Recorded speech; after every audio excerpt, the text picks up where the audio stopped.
BJP ने निशिकांत दुबे और दिनेश शर्मा के न्यायपालिका पर दिए बयान से किया किनारा। जेपी नड्डा बोले ये उनका व्यक्तिगत बयान है, पार्टी का इससे लेना देना नहीं। जेपी नड्डा ने कहा कि बीजेपी ने हमेशा न्यायपालिका का सम्मान किया, इन बयानों को पार्टी सिरे से खारिज करती है। दोनों नेताओं को ऐसे बयान नहीं देने के निर्देश दिए हैं।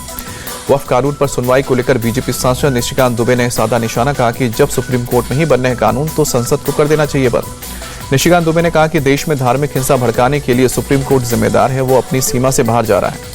निशिकांत दुबे ने कहा कि राष्ट्रपति भारत के मुख्य न्यायाधीश को नियुक्त करते हैं, आप अपॉइंटिंग अथॉरिटी को निर्देश कैसे दे सकते हैं। निशिकांत दुबे ने पूछा, आपने नया कानून कैसे बनाया, किस कानून में लिखा है कि राष्ट्रपति को 3 महीने के भीतर फैसला करना है।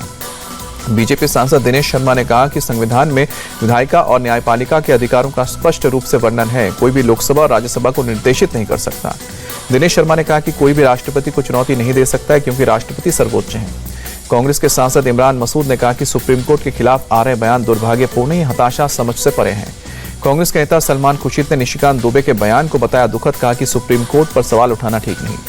निशिकांत दुबे के बयान पर आम आदमी पार्टी का बीजेपी पर हमला, कहा कि ये सांसद का बयान नहीं बल्कि पार्टी की सोच है। पश्चिम बंगाल की सीएम ममता बनर्जी ने राज्य में शांति की अपील की है, कहा कि हम सांप्रदायिक दंगों की निंदा करते हैं और उन्हें रोकना चाहिए।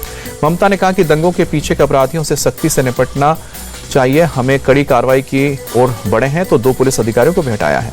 ममता ने कहा कि बीजेपी और उसके सहयोगी दल अचानक बहुत आक्रामक हो गए हैं, वो इस घटना का इस्तेमाल विभाजनकारी राजनीति करने के लिए कर रहे हैं।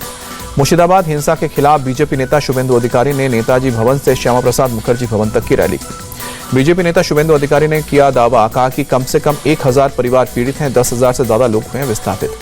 बंगाल से बीजेपी सांसद समीक भट्टाचार्य बोले, मुर्शिदाबाद से हिंदू पलायन कर रहे हैं, पूरे बंगाल में लोकतांत्रिक व्यवस्थाएं ध्वस्त हो गई हैं। बंगाल के गवर्नर ने मुर्शिदाबाद में हिंसा के बाद के हालात का जायजा लिया। जाफराबाद में मारे गए गोविंद और चंदन दास के परिवार से भी मिले। हिंसा पीड़ितों से मुलाकात के बाद गवर्नर सीवी आनंद बोस बोले, सुरक्षा की भावना चाहते हैं, उनकी मांगों को केंद्र और राज्य सरकार के सामने रखूंगा। मुर्शिदाबाद हिंसा को एनसीडब्ल्यू सदस्य अर्चना मजूमदार ने भयानक बताया, कहा कि ममता सरकार को हिंसा की जिम्मेदारी लेनी चाहिए। हिंसा पीड़ित महिलाएं बोली, हमें चूड़ियां उतारने, अपनी संस्कृति को छोड़कर इस्लाम कबूल करने की धमकी दी गई है। पटना और नागपुर समेत विदर्भ रीजन में लगभग 50 जगहों पर वीएचपी ने मुर्शिदाबाद हिंसा के खिलाफ प्रोटेस्ट किया है। सीएम ममता से इस्तीफे की मांग की गई है। एआईएमआईएम प्रमुख ओवैसी का वक्फ कानून के बहाने मोदी सरकार पर हमला, देश के हुक्मरान हमें मिटाना चाहते हैं, हम झुकने वाले नहीं हैं। ओवैसी का मोदी सरकार पर हमला, कहा कि 2014 के बाद से मोदी सरकार के निशाने पर सिर्फ और सिर्फ मुसलमान ही हैं।